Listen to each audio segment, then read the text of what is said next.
I'm trying to connect. Oh, I'm there.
Good evening, everyone.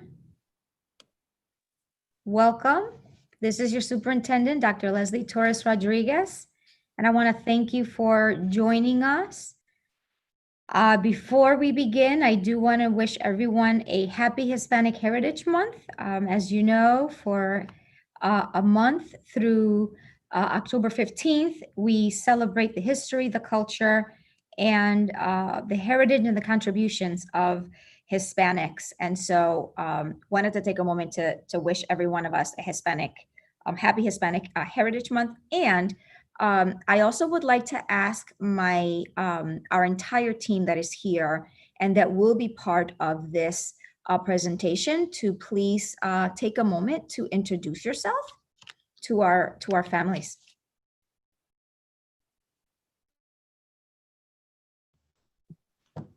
Good evening, everyone. This is Dave Draxel, Technology Coordinator for Hartford Public Schools.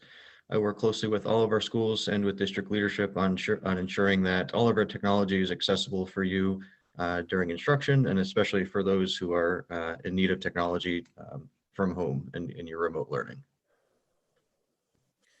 Good evening, everyone. My name is Edward Wilson Jr. I'm a staff attorney with Hartford Public Schools, and I'm also the Executive Director of Internal Investigations and Security. In my role as staff attorney, I consult on various legal issues across the district. As the Executive Director of Internal Investigations and Security, I advise and manage those aspects of our district operation. Good evening, everyone. My name is Nishette Blackberg. I'm the Chief of Family and Community Partnerships. And so I work closely with our families as well as our community partners, working closely with our Welcome Center. And in each of our buildings, we have family and community service support providers, our FCSSPs, who report into our office. And so that is my work with Hartford Public Schools. Enjoy the evening. Good evening, everybody. I am Dr. Madeline Negron. I am your Chief of Academics. Good evening, everyone. My name is Sherry Davis Gooch. I am the Acting Chief Operating Officer. My team and I, we oversee the operations of our schools to make sure they have smooth sailing in the areas of enrollment, transportation, food services, and facilities. Enjoy the evening. Good evening, everyone. I'm Yvette Avila, Chief of Schools. I have the pleasure of working with the Executive Directors of School Leadership and all of the school leaders across the district in providing a wonderful learning environment for all of our students.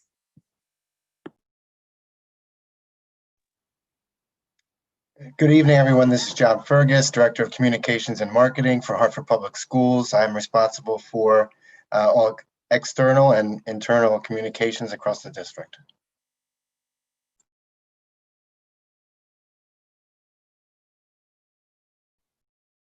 Thank you, team, and thank you for being here this evening, and also thank you for everything that you do. So we're going to begin with our brief presentation, and then we're going to turn it over to have some questions. And so for the agenda for the town hall, we have in my next slide,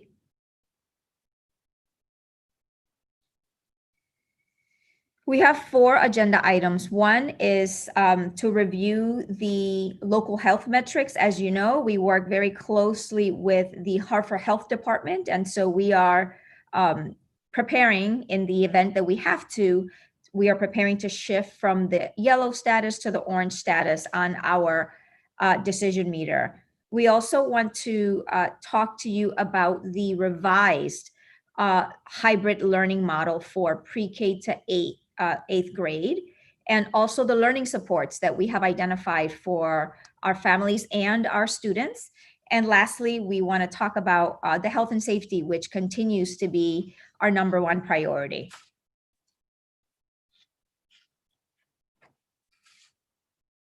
So I want to quickly take us back to our starting point. If you recall, in the summer, we had learning options for our families. And so just a quick peek at where we are today, right? So we have what you see there in blue, which was the option to have in-person or hybrid instruction. And that was instruction so that our students could be in school every day or to the extent possible. And currently we have 43% of our students that are participating in person or hybrid, and that's about 7,500 students. And then we also have the students that are learning remotely. We believe that we wanted to offer our families an option. And so 57% of our families elected to have this learning model, and that is about 10,000 students. And we have a total of about close to 18,000 students enrolled in Hartford Public Schools.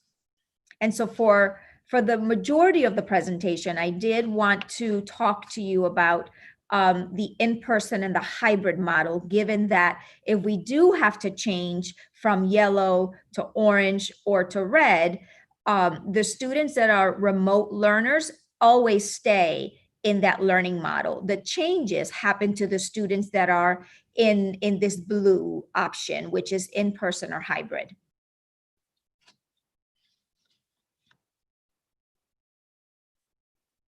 So some of you are very familiar with our operational decision meter, and this is what we developed in the summer to help us with a foundation of our return to learn plan, and it's to help us guide our decisions related to the learning models. And so we continue to monitor the COVID conditions very closely, and we have leading indicators, as you see in the gray boxes here, leading indicators in the Hartford County. So we look at how the cases, the positive cases, are progressing or not, increasing or decreasing in the Hartford County. And then we also look at secondary indicators.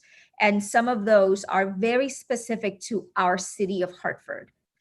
And now I'll explain in the next slide what that means for us. But I wanted to just, again, take us back to what it is that we always kind of go back to help us with our decision making as to when and how to make the shifts in learning models.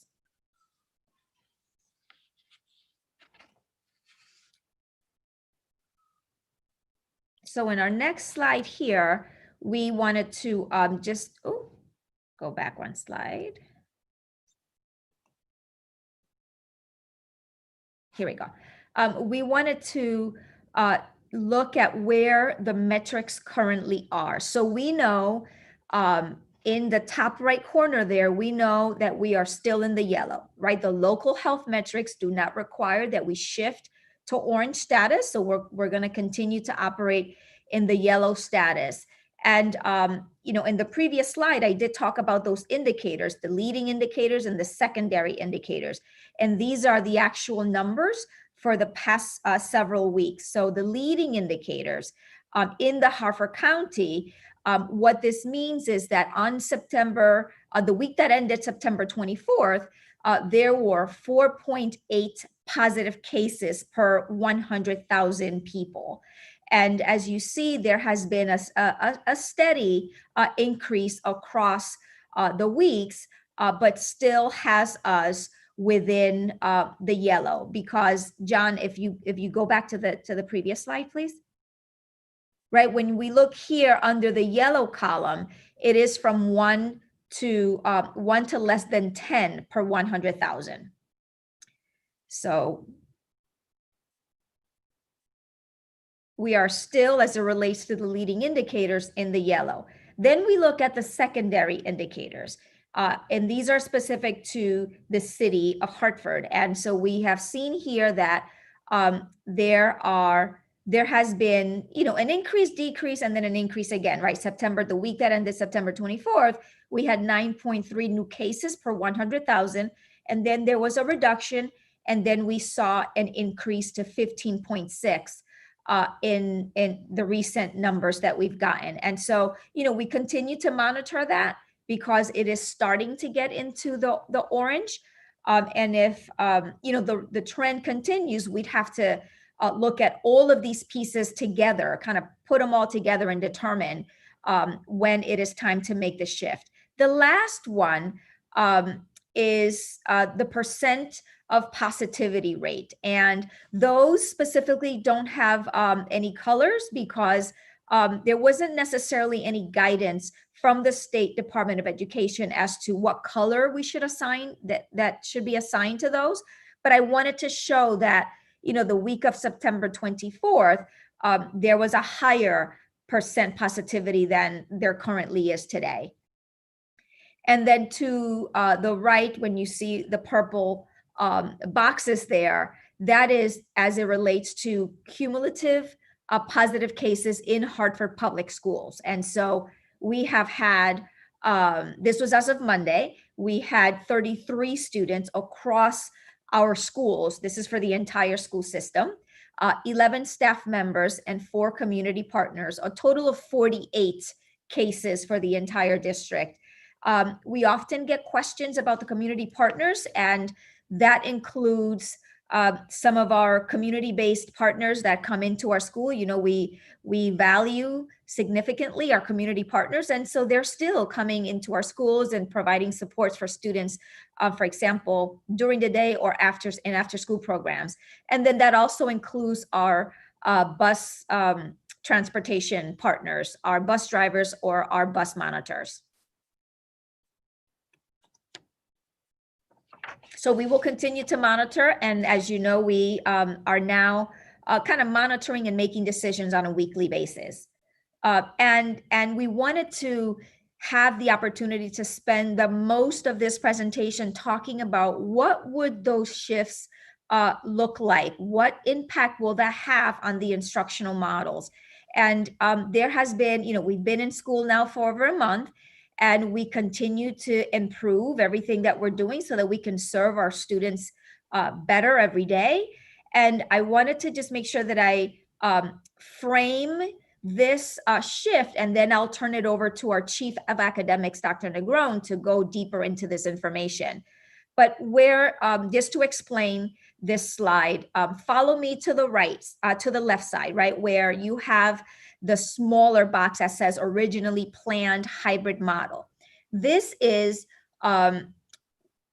where we said we would shift to if we went from yellow to orange. And remember, this is for the students that were in person. So students that were in person, pre-K through 9, what we said was going to happen if we pivoted to an orange is that, students would go to be in 2 groups, right? And they would come to school 2 days a week and then learn at home the remainder of the week. So that is where we were.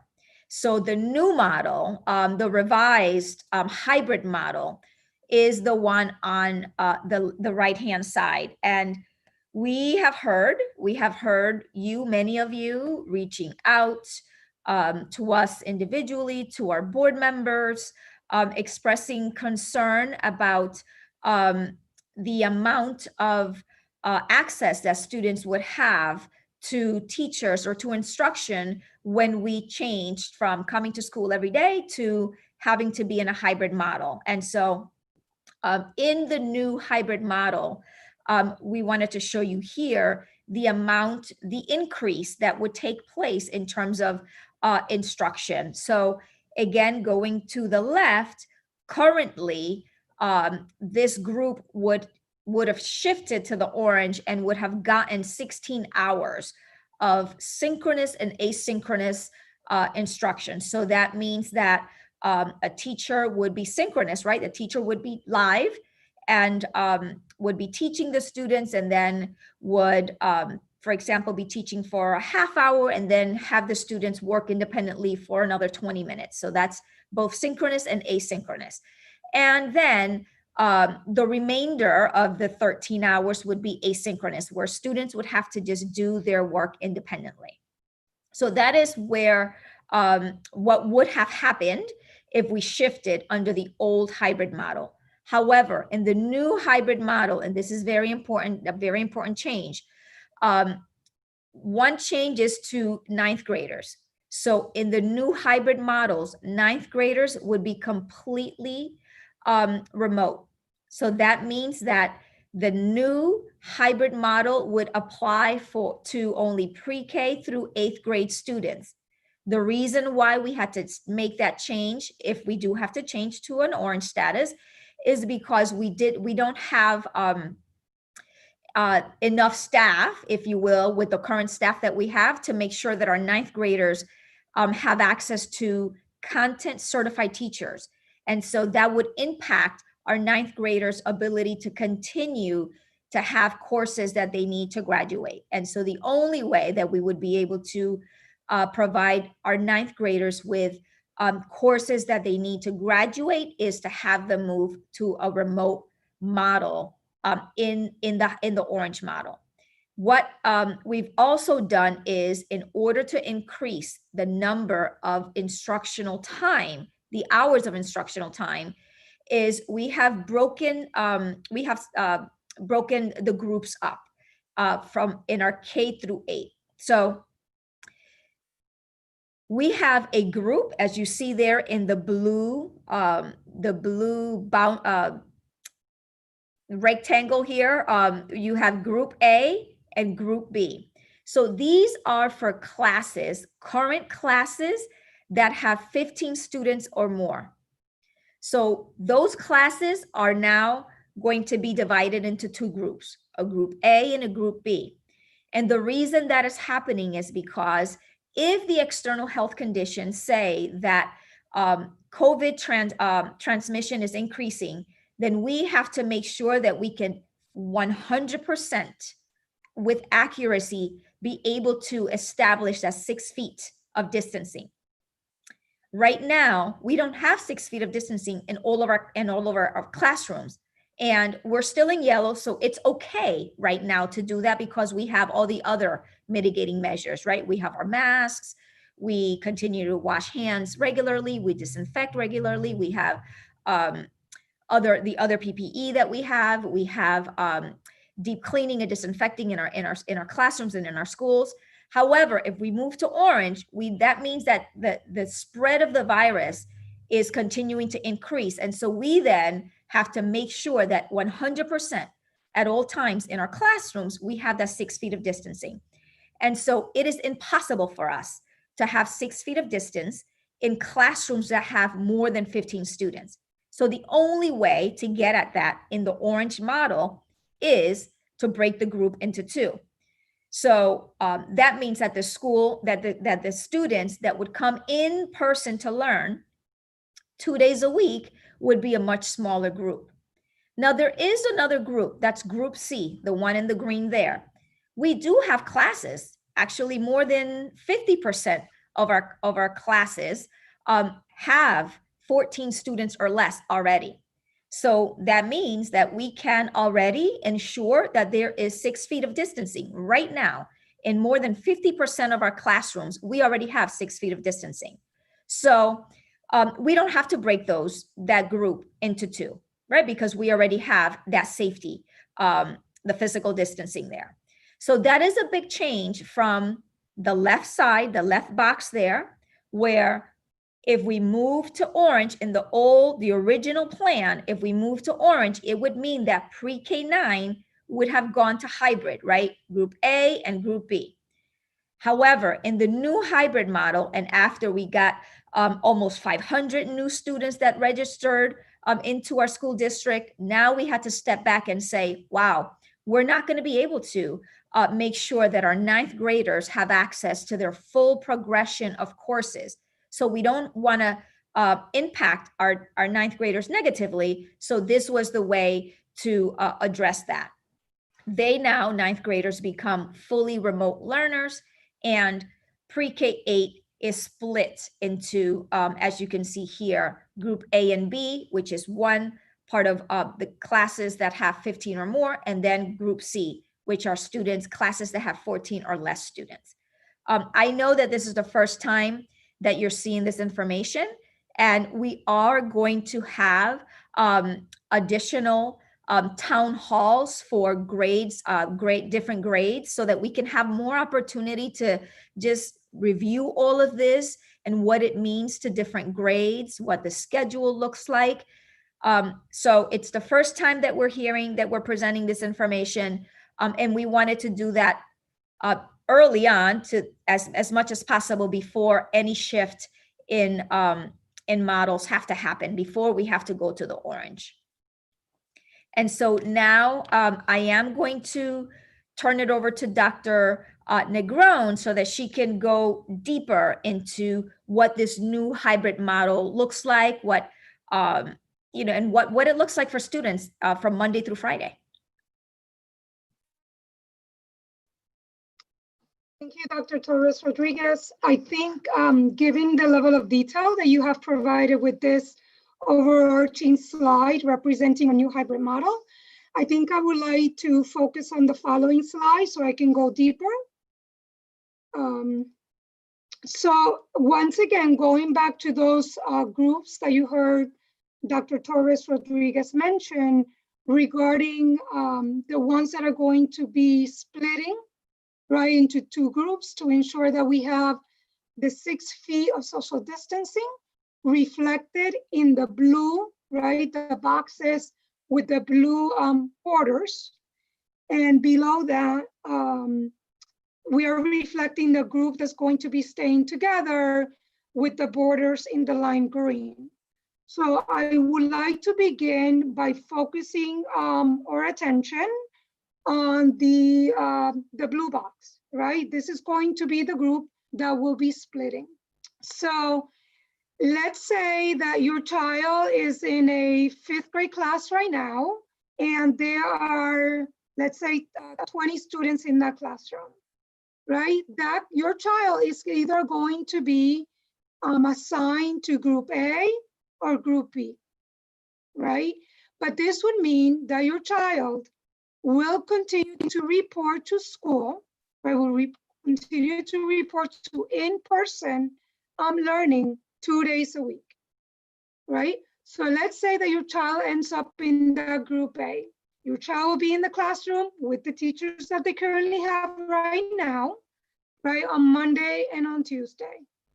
And then what we are going to do is we're going to take that class and basically replicate what we do in the class, do in the remote space.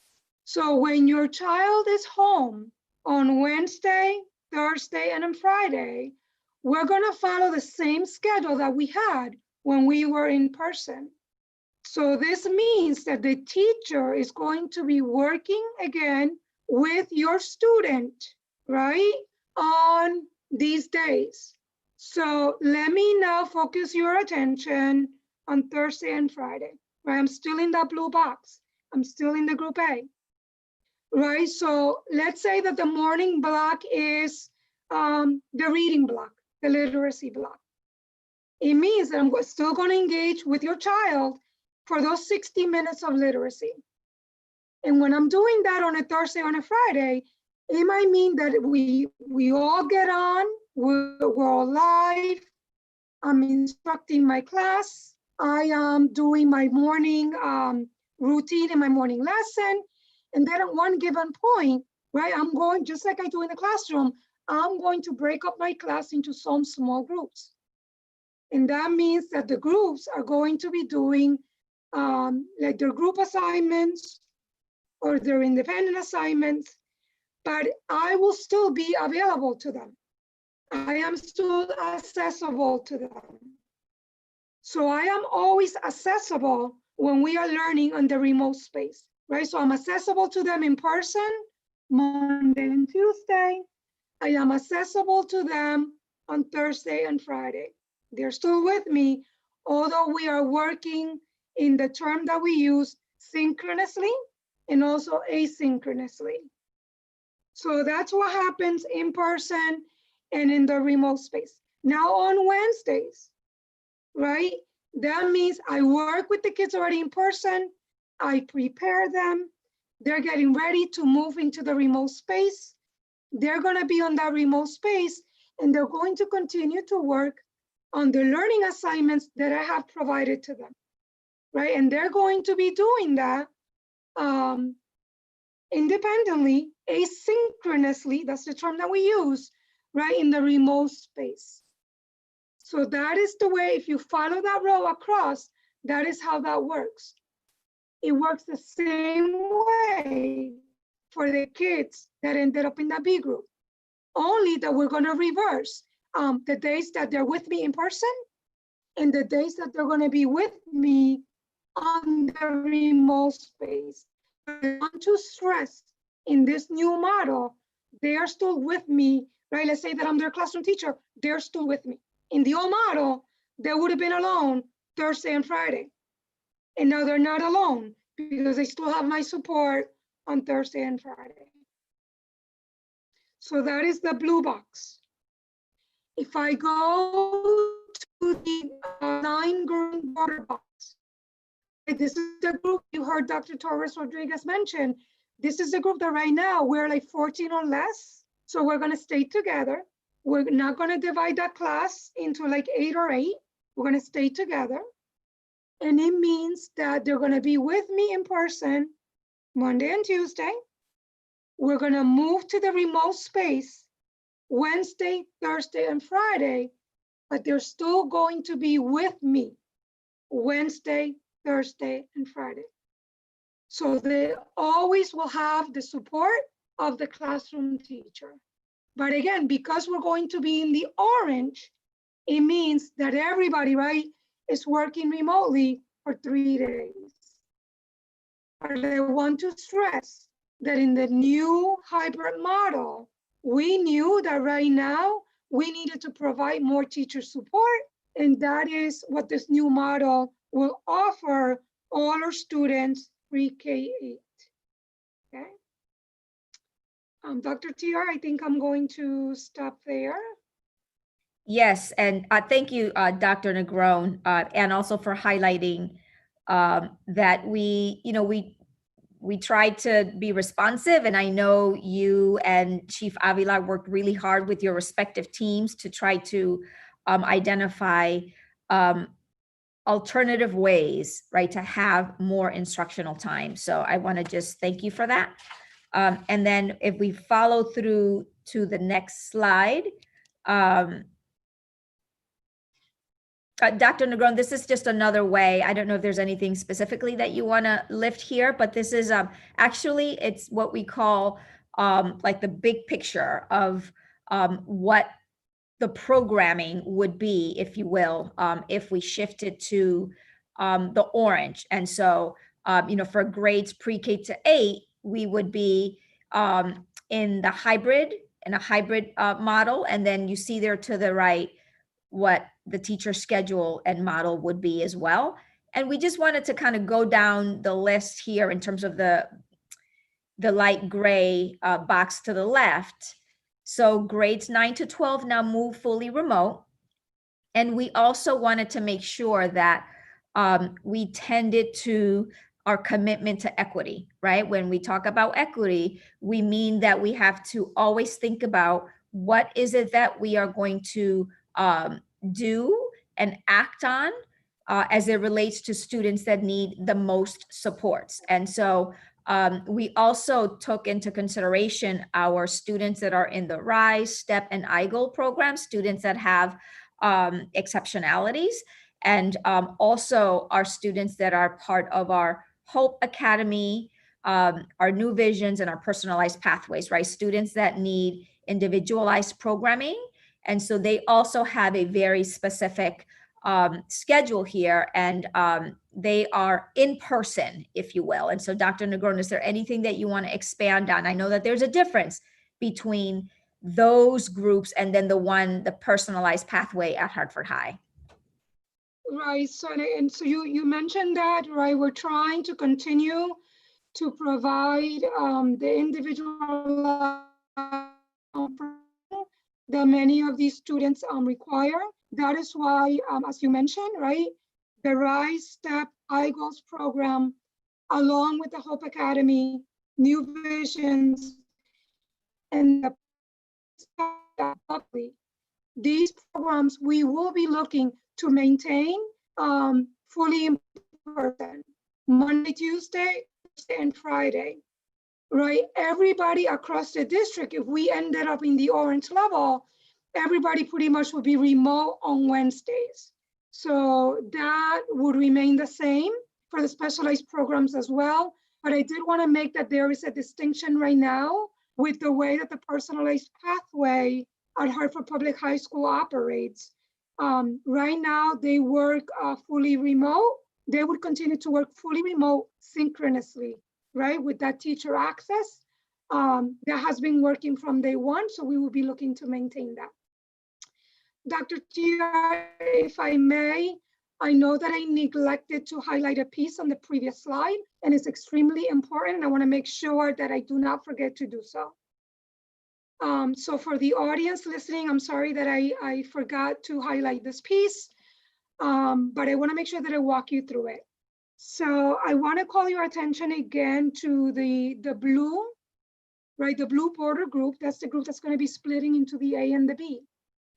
The way that we would be able to ensure to continue to have that teacher provide support to the student when the student is home is by engaging in what we call simultaneous, for lack of a better word, simultaneous teaching. And we know, again, this is going to be something that we need to support our educators in being able to continue to learn how to teach in this manner, as this is something new. But that would mean that, again, if I go back to that group A, right? When that group A is at home on Thursday and Friday, I, as a classroom teacher, I would be teaching group B in person. So what I'm going to do is I will be inviting the students who are home to come into my class virtually, right? So while I'm teaching my in-person groups, I'm going to be inviting my remote students to join me. And what we're doing right now is supporting the teacher on how best to be able to accomplish that, which I want to be transparent, it can be very challenging.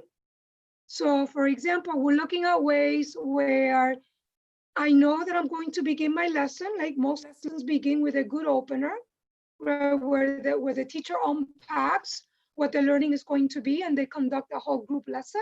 So that will be an opportunity where while I am unpacking that with my in-person kids, I invite the kids who are home to come into my classroom virtually so that they can hear me, they can see me unpacking the lesson, right? And then when I go into break up into small groups, I can still be accessible. I'm accessible to the kids in person, right? That's my main priority. But if the kids that are home already starting to work on the learning tasks require some assistance, they'll wait for me to be able to offer that. So those are all the things that we are still preparing and looking to support our teachers, because we know this is something new, right? But this will be still a way in which we could ensure that our students have access to a teacher, as opposed to being fully independent with no support.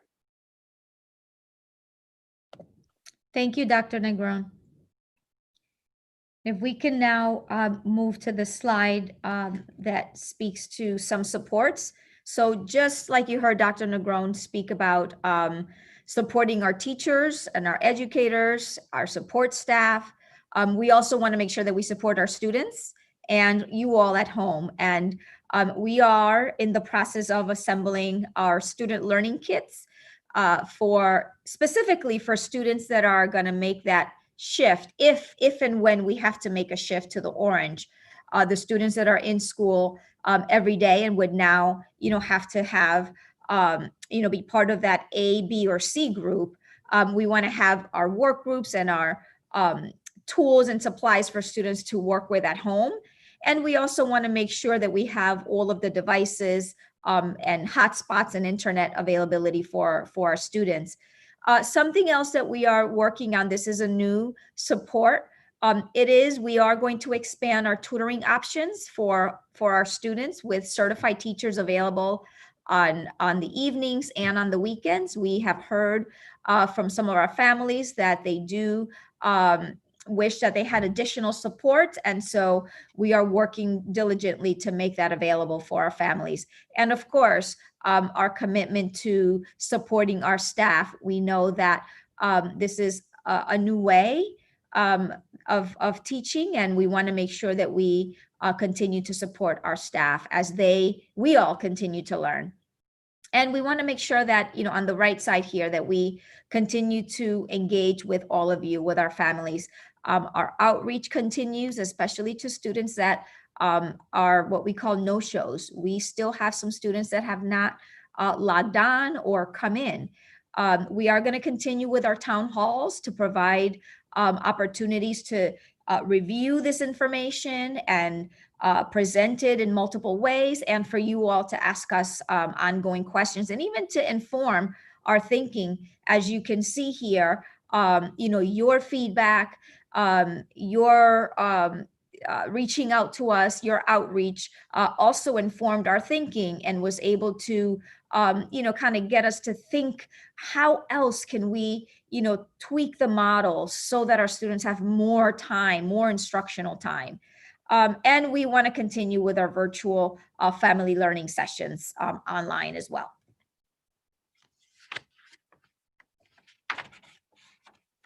Dave Draxel, if you can just speak to a brief reminder to our families about the importance of having a device and getting a device and how that can happen. Yeah, good evening, everyone. Thank you, Dr. Torres Rodriguez. So just to give everyone a reminder that as we entered this new school year, Hartford Public Schools did begin our implementation of a one-to-one device plan for all of our students for the school year. So every student should have a district issued device for learning both in school and for remote learning.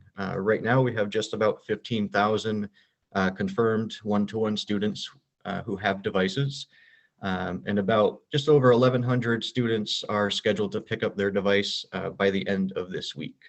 And so devices are available now at all of our schools. And so if your child still doesn't have a district device, please contact your school directly so that they can allocate that device for you and have it ready for you to pick up as soon as you're available to go and get it. And just a couple other notes. We also have hotspots available for those who need internet at home. If you don't have internet, or if your internet connection is not reliable enough to stay connected during remote learning, you can call your school directly, or you can also call the Welcome Center, as they have a quantity of hotspots there as well. They can be reached at 860-695-8400. And just as a reminder too, we did do device distributions in the spring. So if you have one of those devices, or if you've been using a personal device for at-home learning, please do continue to use those. And if the device you received from Hartford Public Schools isn't working, or if you're having issues with it, make sure that you let us know. If you visit our Return to Learn page on the Hartford Public Schools website, at the very middle of that page, there will be a link to our distance learning page, and there's a survey that you can complete there to let us know, one, if you need a device, and two, if you need support with a device, or if you need your device to be replaced. And also just to note, devices are coming in daily here. So we are doing daily distributions out to schools as additional demand is realized through the survey.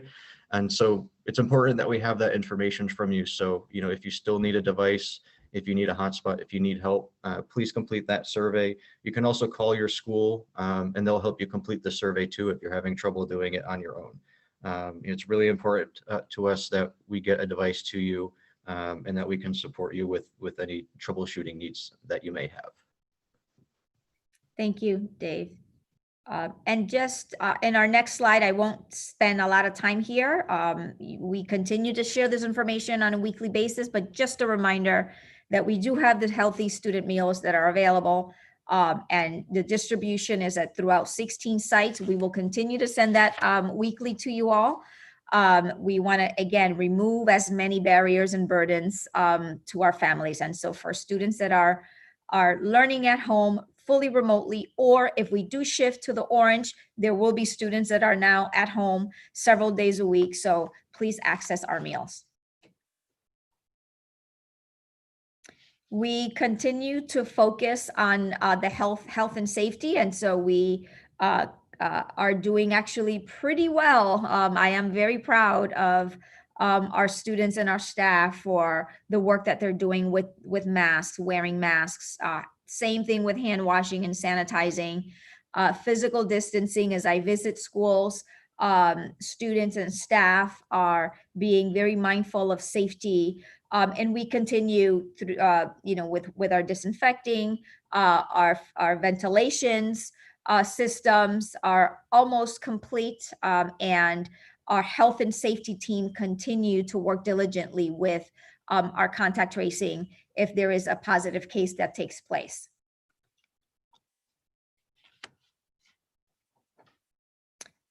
If you need to contact us, the information is here.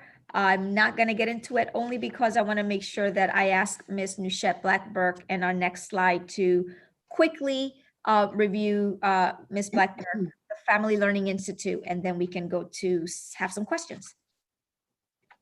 Thank you so much, Dr. Torres Rodriguez. Just want to share with our families that on October 1st, we began our Family Learning Institutes, and we provided 2 virtual learning sessions on Google Classroom. And those are available on our district website. You can definitely look at those again. But as we go throughout this next part of our school year, we're going to continue with these Family Learning Institutes. So the next one will be on October 29th. And the other dates are listed here: Thursday, November 19th, Thursday, December 17th. But we will convene our families again because we want to offer supports to our family as we are looking at this hybrid way in this virtual space. So join us, please, on October 29th. We'll continue a conversation on Google Classroom as well as discuss options as it relates to internet safety. So please join us for those family learning sessions. We are calling them a Family Learning Institute, and that information will be provided to you through your FCSSPs. It will be posted on our district website with a link so you can join the session. And again, please, if you need questions answered or if you are looking for additional information, feel free to call our Welcome Center. Again, that number is 860-695-8400. Thank you. John, I'm going to turn it over to you so that we can please engage some questions. Okay, thank you, Superintendent. So there were several questions around the hybrid, which was discussed. Let's see, and this was kind of written as a statement, but I'll phrase it as a question. So the students will have more access to full teacher support in the new hybrid plan. Yes, absolutely. And a good visual for that, again, was slide, John, if you can go all the way back to the one after the positivity rates. I actually don't have numbers on my slides, but yeah, one more, back one more. Because this one gives the larger overview. This is what Dr. Negron was, she was going deeper into this information, but if you see to the left, right, this is a current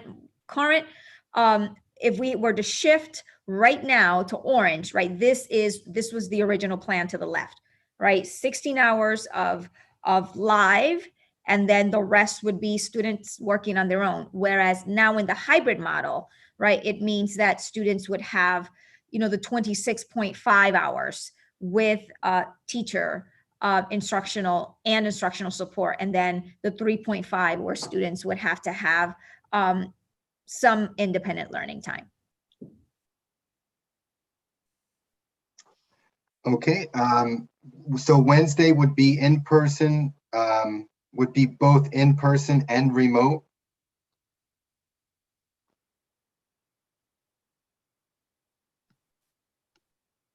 If you go to the next slide and Dr. Negron can unpack it. Yes, this is a slide, stay there. So as you see in the slide, these are early release days, right? But all of these days, as I mentioned later on in another slide with the special programs, everybody across the district will be working remotely on Wednesdays. Nobody is in person on Wednesdays. Everyone would be working remotely. And will teachers be simultaneously managing a group of students on Google and in the classroom? That is correct as it pertains to the teachers that would be operating right within this blue portion of the new hybrid model. Those classes that we had to split into group A and group B. So the teacher will be focusing right with that in-person group. The remote students will be able to come into that in-person group virtually, meaning that they're gonna preview when the teacher is with the whole group instructing the lesson, they'll have access to that. And then they'll all be working when they break up into small groups and work independently. If there are questions, again, the teacher would be able to support them. But keeping in mind, right, that they do have an in-person group that they're tending to at that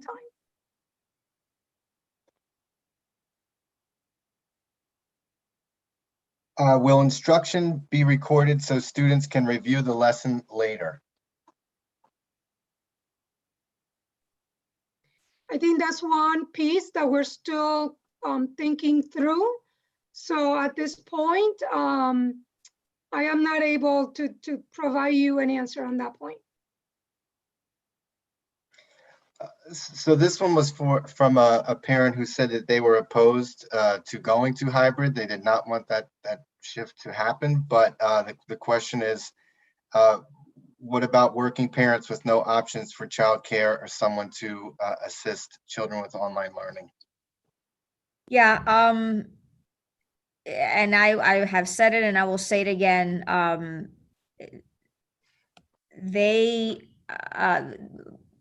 To the extent possible, we will continue to provide in-person instruction. I don't know if there's anyone more than me that wants to continue to stay in our current model or in any model that keeps our students in school every single day, right? But we have to balance that with the health and safety, which is a priority.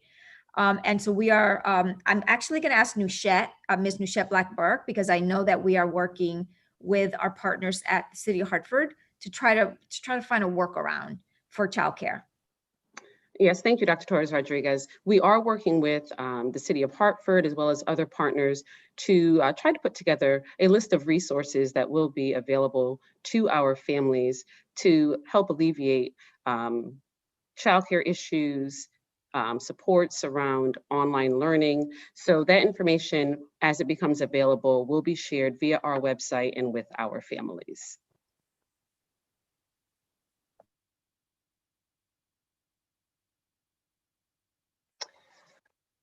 When can parents have the option to change a learning preference?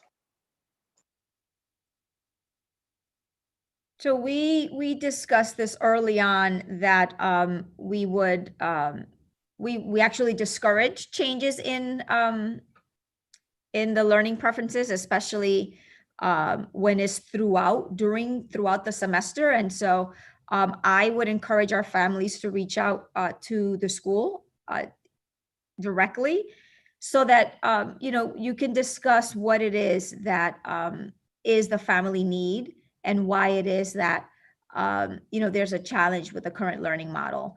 It is a challenge in some situations, especially when, the numbers in the classrooms don't allow for the shift, as you can see, when we're talking about, the group A and the group B and the group C, it is designed around the actual enrollment in the classrooms. And so we also, while we want to be mindful and do the best that we can to, address the needs that our families have, we also have to balance that with the classroom and the class size and the enrollment and the need to have that 6 feet of distancing if we move into the orange model.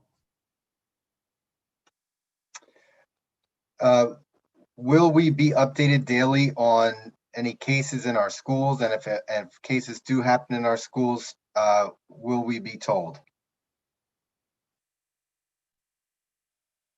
Yes, and I can ask, yes, Mr. Wilson and Chief of Schools Avila to speak to what happens, because I also know that not all schools have had cases, which is the good thing. But I also want to remind everyone that on our website, we do have the information that is actually a live database that gets updated. So you will see live information whenever there is a new case, it is reflected there. And it just breaks it down by, there's a bar graph, and then there's also, those purple boxes that I showed on the PowerPoint, that's also there. But Mr. Wilson, if you can speak to like what exactly happens when we learn of a case from like contact tracing process, and then Chief Avila, there's also another process that happens with the school. Thank you, Dr. Torres Rodriguez. By way of background, the Connecticut State Department of Education and our State Department of Public Health collaborated prior to the opening of the school year to provide school districts with guidance and protocols for responding to COVID-19 scenarios that may occur within our school buildings. And that information can be found at the Adapt, Advance, and Achieve plan, which is Connecticut's plan to learn and grow together. I will note, as it pertains to contact tracing, that plan has been supplemented with addendums. And as it pertains to contact tracing, I'd refer our listeners to Addendum 5 and Addendum 9, which talk specifically about interim guidance. At Addendum 5, interim guidance for responding to COVID-19 scenarios in Connecticut schools, and Addendum 5 speaks specifically as to contact tracing in our schools. And I can tell you that the work that we do as it pertains to contact tracing follows what's outlined in the addendums. We work closely with Hartford Health Department on our particular cases. So while we file the guidance there, we're also consulting with the Hartford Health Department as it pertains to the situations we're confronted with. After we speak to the Hartford Health Department, we make an assessment and determine as to who are the close contacts on the school. And what that means, as defined by the CDC, is the individuals that were within 6 feet for longer than 15 minutes of the identified positive individual. And the individuals that are determined to be close contacts are required to quarantine. So there are a number of factors that go into how far we may go back with contact tracing. And this is not an exhaustive list, but those factors can include whether or not the individual was symptomatic or asymptomatic when they were in a building. When's the last time they were in a building? And then whether or not there was individuals that fitted within that close contact definition that I gave that would require quarantining. So the general overview can be found at Addendum 5 and Addendum 9, but that's a bit about the contact tracing protocol there, Dr. TR. Thank you. Great questions. Dr. Torres. John, because I also want to just have Chief Avila just quickly speak to like what exactly happens when we have to then confirm the case and what happens at the school level. Good afternoon, good evening, everyone. So once it is confirmed, and after we have assessed and conducted a thorough contact tracing, if there are any students that need to be quarantined, we call the parents immediately and speak to the parents, explain the situation, explain why they need to be quarantined, how long, when they can return, and answer any additional questions. And our nursing staff does that so that there's a medical perspective in case parents have questions about testing and what does this mean for our children. A communication goes home to every school, and from that communication, the principal sends out a communication describing the situation and also describing when how long, how many people were impacted, if there was a student or was it a staff member who has been tested positive, as well as how many people have been quarantined and when people can return. Additionally, it gives you additional information around some safety measures that you should take at home, as well as checking in with your students every single morning to make sure that they're feeling well enough to come to school, and some other guidelines that is really to make sure everyone is safe. And so that communication goes home to all of our staff members and all of our teachers, as well as all of our parents and any community partners that is associated with the school.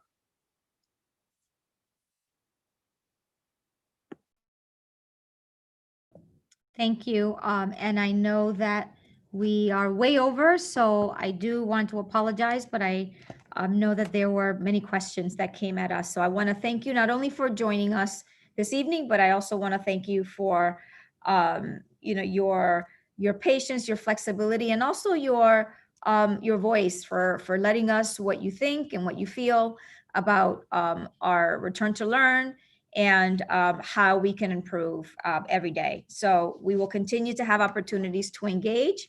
Again, thank you. Please stay safe and healthy.